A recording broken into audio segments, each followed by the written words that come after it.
നമസ്കാരം. എല്ലാ സജ്ജനങ്ങൾക്കും സന്ധ്യാദീപത്തിലേക്ക് സ്വാഗതം.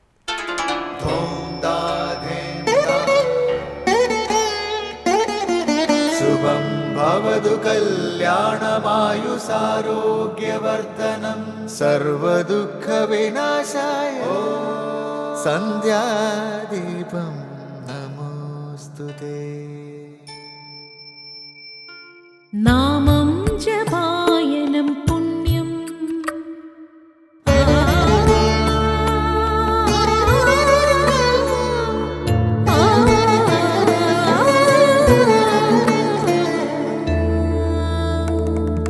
നാമം ജപായനം പുണ്യം നിരുപമദീപാങ്കുരം പോലെ സ്വരശ്രുതിലയവരമതുലം ദീവാങ്കണം മോക്ഷ സംഗീതസാരം നീളും വഴിത്താരയിൽ ജീവതാരം മന്ത്രാലാപം മായാവിൻ നിൻ പ്രസാദം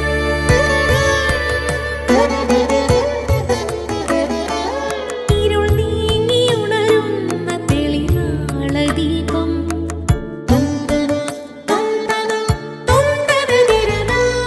ഇരുൾ നീങ്ങിയുണരുന്ന തെളിനാളദീപം പ്രണവാമൃതം ചൊരിയുന്ന ദീപം ദീപം ദീപം ദീപം ദീപം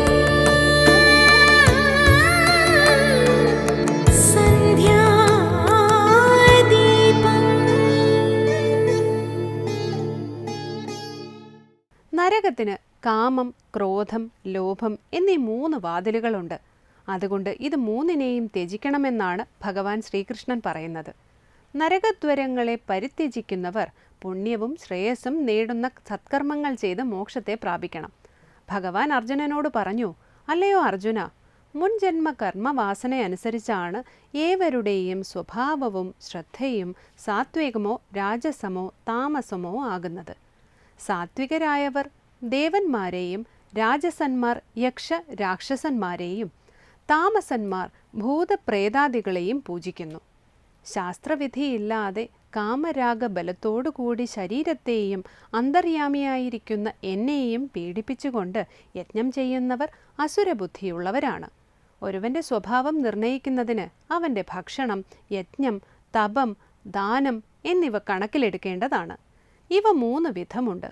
ആയുസ്, ഉത്സാഹം, ശക്തി, ആരോഗ്യം, സുഖം, പ്രീതി ഇവ വർദ്ധിപ്പിക്കുന്ന സ്വാദിഷ്ടവും സ്നിഗ്ധവുമായ ആഹാരമാണ് സാത്വികൻ്റേത്. കയ്പ്, പുളി, എരിവ്, ഉപ്പ്, ചൂട്, രൂക്ഷത എന്നിവയോടുകൂടി ദുഃഖരോഗങ്ങൾക്ക് കാരണമായ ആഹാരമാണ് രാജസൻ്റേത്. പഴകിയതും സ്വാദില്ലാത്തതും ഉച്ഛിഷ്ടവുമായ ആഹാരമാണ് താമസന്മാർക്ക് പ്രിയം. തുടർന്ന് ഗുരുവചനമാണ്. തത്വത്തിലല്ലാത്ത ഭക്തി മനുഷ്യനെ ബന്ധിക്കുവാൻ മാത്രമേ സഹായിക്കൂ. മുക്തനാക്കുവാൻ അതിന് കഴിയില്ല.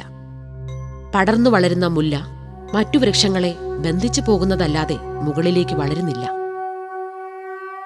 ഇനി ശ്രീ കാവാലം ശ്രീകുമാർ ശിവാനന്ദലഹരി ആലപിക്കുന്നത് കേൾക്കാം.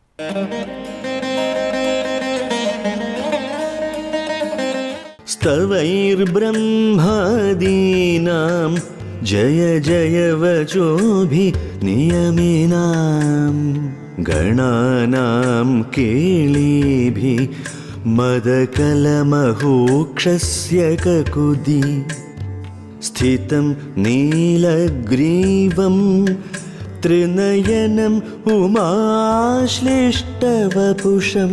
കദാ ത്വാം പശ്യേയം കരധൃതമൃഗം ഖണ്ഡപരശും സ്തവൈർബ്രഹ്മാദീനാം ജയ ജയ വചോഭി നിയമിനാം ഗണാനാം കേളീഭി മദകലമഹോക്ഷസ്യ കകുദി സ്ഥിതം നീലഗ്രീവം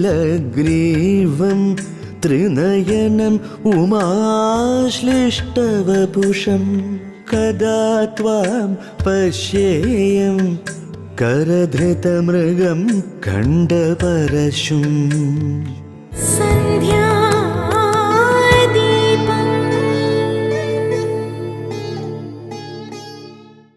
അടുത്തതായി ശങ്കര സ്തോത്രാമൃതം. ബ്രഹ്മാവ് തുടങ്ങിയ ദേവന്മാരുടെ സ്തോത്രങ്ങൾ കൊണ്ടും യമനിയമങ്ങൾ പാലിക്കുന്ന മഹാത്മാക്കളായവരുടെ ജയ ജയ വിളി കൊണ്ടും ശിവഗണങ്ങളുടെ കേളി കണ്ടുമിരിക്കുന്ന ശിവഭഗവാനെ എപ്പോൾ ഞാൻ കാണും എന്ന ഭക്തന്റെ പ്രാർത്ഥനയാണ് ശിവാനന്ദ ലഹരിയിലെ 25-ാം ശ്ലോകം. കാത്തിരിപ്പിന്റെ ഈ പ്രാർത്ഥനയാണ് ശങ്കര സ്തോത്രാമൃതത്തിൽ ഇന്ന് സ്വാമി ചിദാനന്ദപുരി വ്യാഖ്യാനിക്കുന്നത്.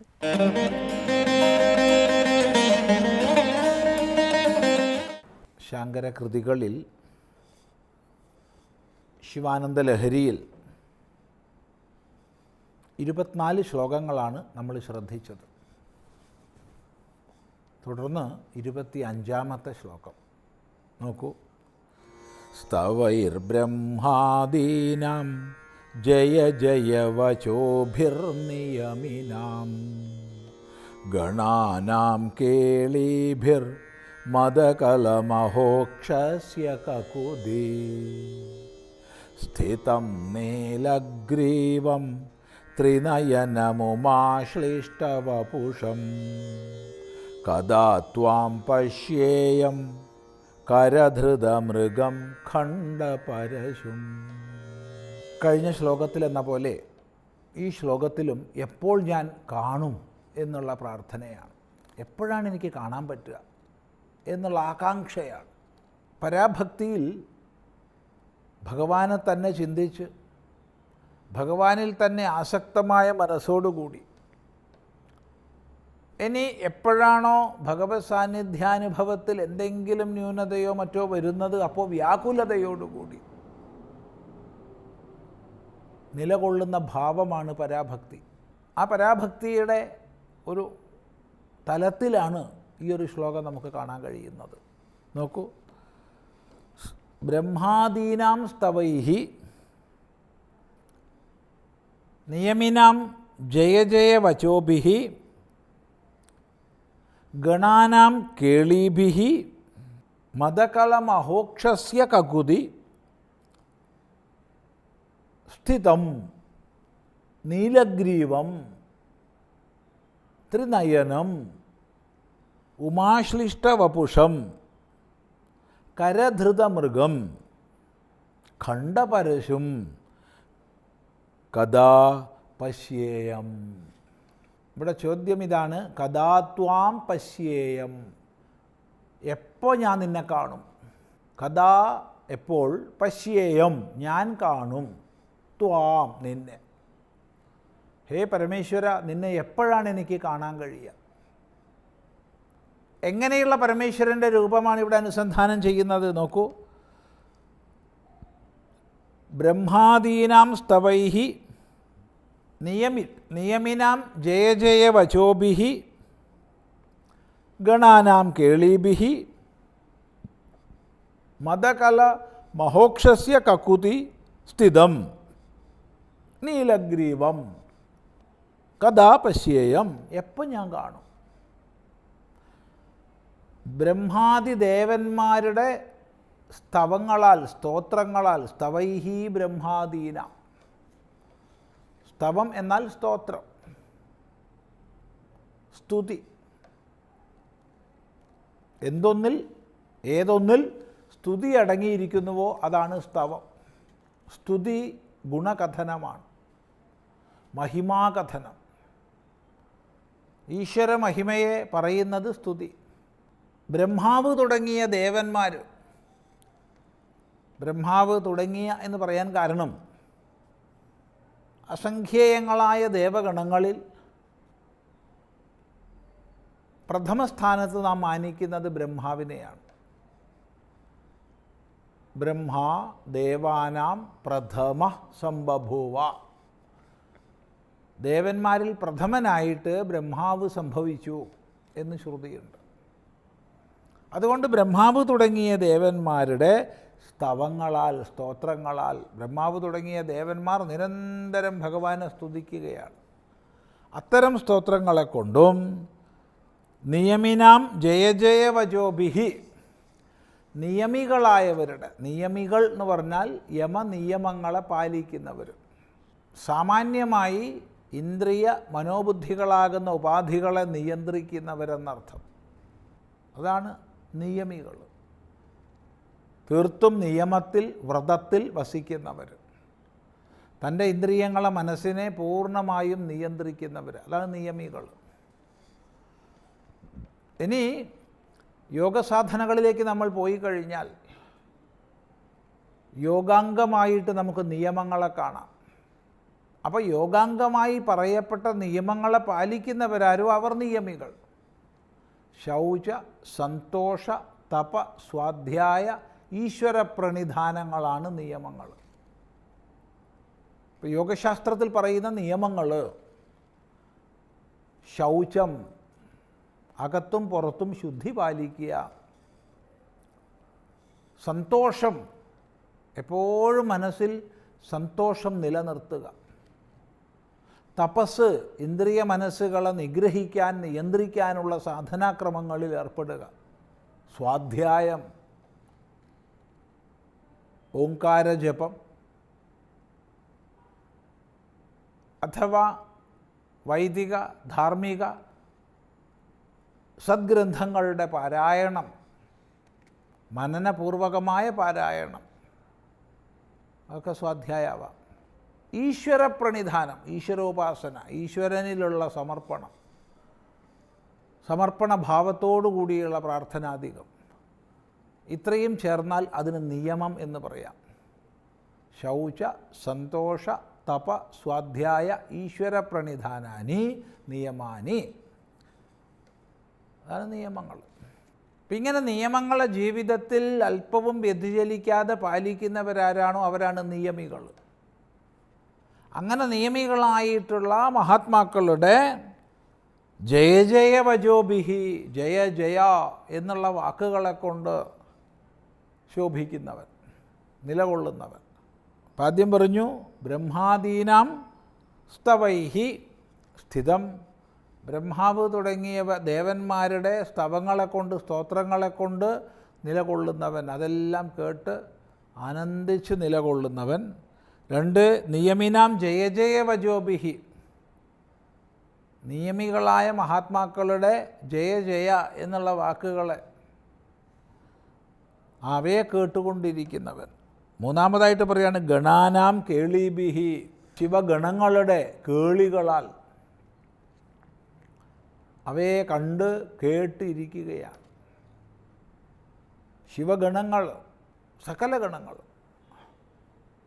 അത് കേവലം മനുഷ്യന്മാരോ ദേവന്മാരോ എന്ന് പരിമിതപ്പെടുത്തേണ്ടതില്ല. അനേക വിഭാഗത്തിൽപ്പെട്ട ശിവഗണങ്ങളുണ്ട്.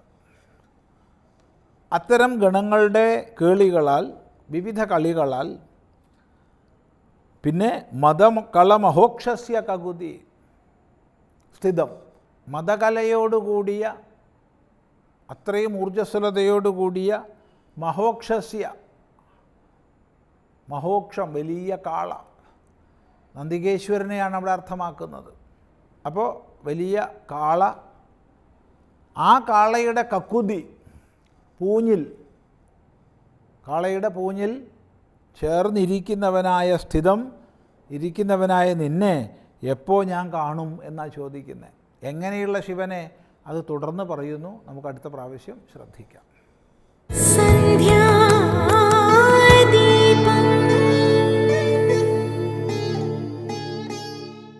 ഇനി ക്ഷേത്രങ്ങൾ, സാധനാകേന്ദ്രങ്ങൾ എന്ന സെഗ്മെന്റിലേക്ക്.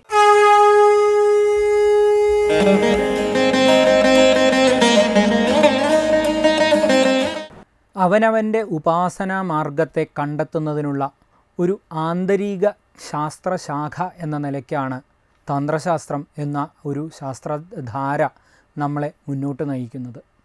അങ്ങനെയുള്ള തന്ത്രശാസ്ത്രത്തെ ഉപയോഗിച്ചുകൊണ്ട് എങ്ങനെ ഒരു ക്ഷേത്ര ആരാധനാക്രമത്തെ ചിട്ടപ്പെടുത്തി എന്നുള്ളതാണ് വളരെ പ്രാധാന്യമായി നമ്മൾ ഇനി ചർച്ച ചെയ്യാൻ പോകുന്നത്. ഒരു ആന്തരിക ശാസ്ത്രധാരയെ എങ്ങനെ ബാഹികമായ ഒരു ഉപാസനാ പദ്ധതിയായിട്ട്, അല്ലെങ്കിൽ ഒരു ബാഹികമായ ക്ഷേത്രഘടനാ സംവിധാനത്തിലേക്ക് ഉൾക്കൊള്ളിച്ചു എന്നുള്ളത് വളരെ സങ്കീർണമായ ഒരു വസ്തുതയാണ്. അവനവൻ്റെ ഉപാസനാ പദ്ധതിയിലൂടെ മാത്രമാണ് ആദ്യകാലങ്ങളിൽ ഈ ഈശ്വര ചിന്തകൾ, ഈശ്വരോപാസനകൾ നടന്നിരുന്നത്. ആചാര്യന്മാരൊക്കെ ഒരു ക്ഷേത്രത്തിൽ പോയല്ല ഉപാസനാ രീതികളെ ആചരിച്ചു വന്നിരുന്നത്. അവർ എവിടെയെങ്കിലും ഒരു പർവ്വതത്തിലോ വൃക്ഷത്തിൻ്റെ ചുവട്ടിലോ ഇരുന്ന് തപസ് ചെയ്തുകൊണ്ടാണ് ഈശ്വരോപാസന ചെയ്തിരുന്നത്. എന്നാൽ കാലക്രമത്തിൽ മനുഷ്യൻ്റെ തലം, മനുഷ്യൻ്റെ വിചാരധാരകൾ ഒക്കെ വളരെയധികം താഴ്ന്നു വന്ന ഒരു ഘട്ടത്തിൽ നമുക്ക് ആന്തരികമായി ഉപാസനാതലം എന്ന് പറയുന്നത് വളരെ ദുർലഭമായി അല്ലെങ്കിൽ വളരെയധികം ബുദ്ധിമുട്ടുള്ളതായി മാറി. സാധാരണ ഒരു മനുഷ്യനെ സംബന്ധിച്ചിടത്തോളം വളരെ സങ്കീർണമായ ഒരു പദ്ധതിയായി മാറി, അല്ലെങ്കിൽ അവന് അപ്രാപ്യമായ ഒരു പദ്ധതിയായി മാറി സാമാന്യമായിട്ട് ഇത്തരത്തിലുള്ള തന്ത്രശാസ്ത്രവും അത്തരത്തിലുള്ള ഉപാസനാക്രമങ്ങളും. അങ്ങനെയുള്ള ആളുകൾക്ക് വേണ്ടി അതിനെ എങ്ങനെ ബാഹികമായിട്ടുള്ള ഉപാസനാക്രമത്തിലേക്ക് എടുക്കാം എന്നുള്ളതിൻ്റെ ആദിമ ചിന്തയിൽ നിന്നാണ് ക്ഷേത്രം എന്ന് പറയുന്ന സങ്കല്പങ്ങൾ ആദ്യമായി ഉടലെടുത്തത്. ഏതെങ്കിലും പ്രദേശത്ത് ഒരു കാവോ അല്ലെങ്കിൽ ചെറിയ ഒരു വൃക്ഷച്ചുവട്ടിൽ കത്തിച്ചു വെച്ച വിളക്കോ ആണ് ആദ്യകാലങ്ങളിൽ ക്ഷേത്രങ്ങളിലൂടെ ഇന്ന് കാണുന്ന ക്ഷേത്ര സംവിധാനങ്ങളുടെയൊക്കെ തുടക്കം എന്ന് പറയുന്നത്.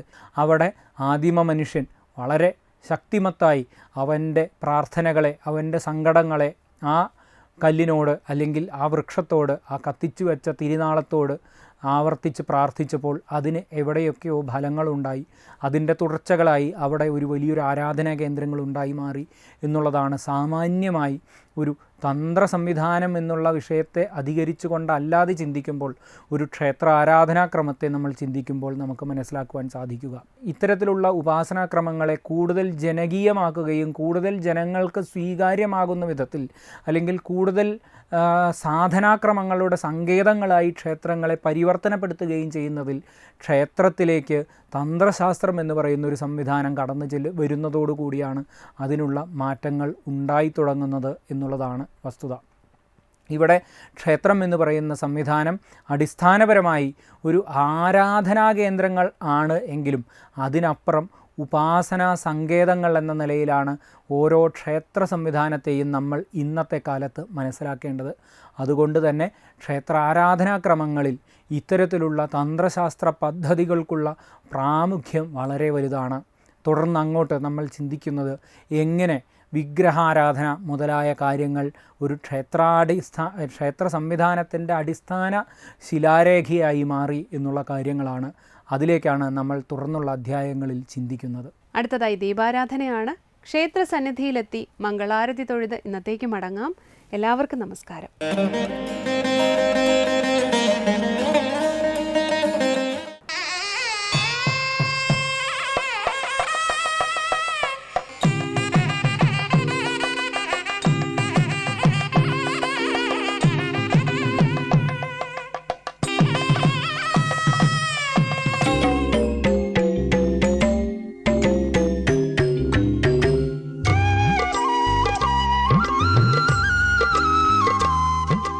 ഇത് ചെർപ്പുളശ്ശേരി അയ്യപ്പൻകാവ്. കലിയുഗ വരദനായ ഭഗവാൻ ശ്രീ അയ്യപ്പൻ ഭക്തജനങ്ങൾക്ക് സർവ്വവിധ അനുഗ്രഹങ്ങളും നൽകി കുടിയിരിക്കുന്ന ക്ഷേത്രസ്ഥാനമത്രേ ചെർപ്പുളശ്ശേരി അയ്യപ്പൻകാവ്. സാമഭജനം എൻ്റെ ഭജനം സ്വാമി ഭജനം. പാലക്കാട് ജില്ലയിലെ ഒറ്റപ്പാലത്തിനടുത്തുള്ള ചെർപ്പുളശ്ശേരിയിലാണ് പ്രസിദ്ധി കേട്ട ഈ അയ്യപ്പക്ഷേത്രം സ്ഥിതി ചെയ്യുന്നത്. ശ്രുതിഭരമരതകമലയിൽ പ്രതിവിധി കലിയുക ദോഷങ്ങൾ കരുളിടും മതിമോഹനാംഗന്റെ നടയിൽ.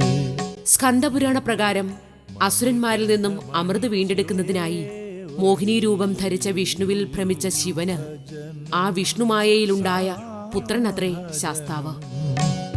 എന്റെ ഭജനം സ്വാമി ഭജനം.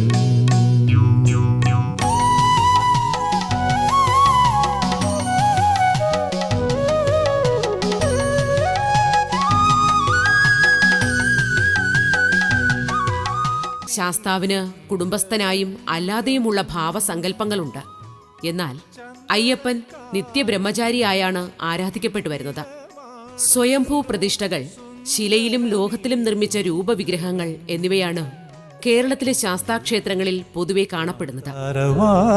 സാന്തരംഗം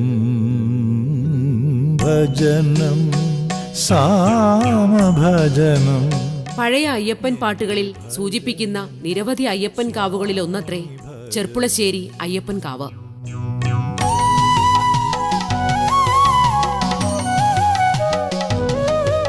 ആയിരത്തിലധികം വർഷങ്ങളുടെ ചരിത്ര പാരമ്പര്യമുള്ള ഒരു ക്ഷേത്രം കൂടിയാണ് ചെർപ്പുളശ്ശേരി അയ്യപ്പൻ കാവ്.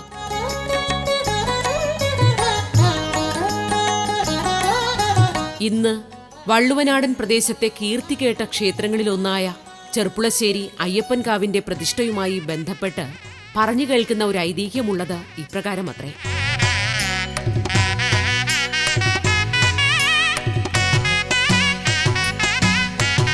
മുൻപ് 32ഓളം ഇല്ലങ്ങൾ സ്ഥിതി ചെയ്തിരുന്ന ഈ ഗ്രാമത്തിലെ പ്രസിദ്ധി കേട്ട ഒരു മനയായിരുന്നു ചെർപ്പുളശ്ശേരി മന. അനവത്യതാ ദുഃഖം അനുഭവിച്ചു വന്നിരുന്ന ഈ മനയിലെ നമ്പൂതിരി ഒരിക്കൽ ഇഷ്ടസന്താന ലബ്ധിക്കായി തൃശൂർ ജില്ലയിലെ പെരുവനത്ത് സ്ഥിതി ചെയ്യുന്ന തിരുവുള്ളക്കാവ് ശാസ്താക്ഷേത്രത്തിൽ പോയി ഭജനമിരുന്നുവത്രേ. വർഷങ്ങൾ നീണ്ട ഭജനത്തിനു ശേഷം ഒരു ത്രിസന്ധിയിൽ അദ്ദേഹം സ്വവസതിയിൽ തിരിച്ചെത്തുകയുണ്ടായി. വസതിയിൽ തിരികെ എത്തിയ ദിനം രാത്രിയിൽ ഉറങ്ങാൻ കിടന്ന നമ്പൂതിരി പിറ്റേന്ന് കാലത്ത് ഉണർന്നെണീറ്റപ്പോൾ കണ്ട കാഴ്ച അദ്ദേഹത്തെ അത്ഭുതപ്പെടുത്തി. ഇല്ലത്തിന്റെ നടുമുറ്റത്ത് ശ്രീ ധർമ്മശാസ്താവിന്റെ ദിവ്യായുധമായ ചുരിക ഉയർന്നു നിൽക്കുന്നതാണ് നമ്പൂതിരിക്ക് കാണാൻ കഴിഞ്ഞത്. ഇത് കണ്ട നമ്പൂതിരി അടുത്തു ചെന്ന് ആ ചുരികമേൽ സ്പർശിച്ചു. സ്പർശന മാത്രയിൽ ചുരിക ഭൂമിയിൽ താണുപോകുകയും തൽസ്ഥാനത്ത് സ്വയംഭൂവായി ശ്രീ ധർമ്മശാസ്താവ് അവതരിക്കുകയും ചെയ്തുവെന്നാണ് ഐതിഹ്യം. നിത്യപൂജയ്ക്ക് പത്മമിടുവാനായി കരുതി വച്ചിരുന്ന അല്പം അരിപ്പൊടിയും ശർക്കരയും ചേർത്ത് അടയുണ്ടാക്കി ആ ദരിദ്ര ബ്രാഹ്മണൻ ദേവന് നേദിക്കുകയുണ്ടായി. ക്ഷിപ്രപ്രസാദിയും കരുണാമയനുമായ ദേവൻ സംപ്രീതനായി ഇഷ്ടഭക്തന്റെ അഭീഷ്ടത്തെ സാധിച്ചു കൊടുത്തു. കാലാന്തരത്തിൽ ഈ ബ്രാഹ്മണാലയം ദേവാലയമായി മാറി. നടുമുറ്റം ശ്രീകോവിലും നാലുകെട്ട് തിടപ്പള്ളിയുമായി മാറുകയുണ്ടായി. ചെർപ്പുളശ്ശേരി ഇല്ലം അന്യം നിന്നപ്പോൾ അവിടുത്തെ കാര്യസ്ഥനായിരുന്ന ഉമിക്കുന്നത്ത് നായരാണ് ഈ ബ്രാഹ്മണാലയത്തെ ഒരു ദേവാലയമാക്കി മാറ്റിയത് എന്നാണ് പുരാവൃത്തം.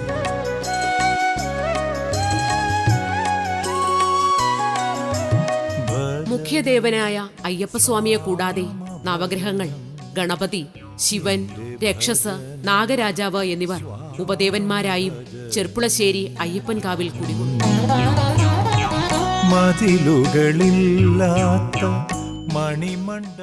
കുംഭമാസത്തിലെ ഉത്രം നാൾ കൊടിയേറി 10 ദിവസത്തെ ഉത്സവമാണ് അയ്യപ്പൻകാവ് ക്ഷേത്രത്തിൽ നടന്നുവരുന്നത്. താന്ത്രിക ചടങ്ങുകൾക്കും ക്ഷേത്രകലകൾക്കും തുല്യ പ്രാധാന്യം നൽകുന്ന ഉത്സവമാണ് ചെർപ്പുളശ്ശേരി അയ്യപ്പൻകാവിൽ വർഷം തോറും നടന്നുവരുന്ന തിരുവുത്സവം.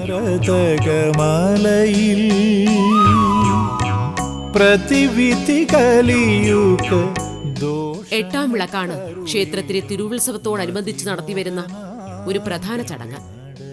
ആയിരക്കണക്കിന് ഭക്തജനങ്ങൾ ദർശനത്തിനെത്തുന്ന എട്ടാം വിളക്ക് നാൾ രാവിലെ ഉത്സവബലിയും ഉച്ചയ്ക്ക് ശേഷം അഞ്ചാനയുമായുള്ള കാഴ്ചശീവേലിയും നടക്കുന്നു. തിരുവുത്സവത്തിന്റെ 9ാം നാൾ പള്ളിവേട്ടയും 10ാം നാൾ ആറാട്ടും അതിവിപുലമായി ആഘോഷിച്ചു വരുന്നു.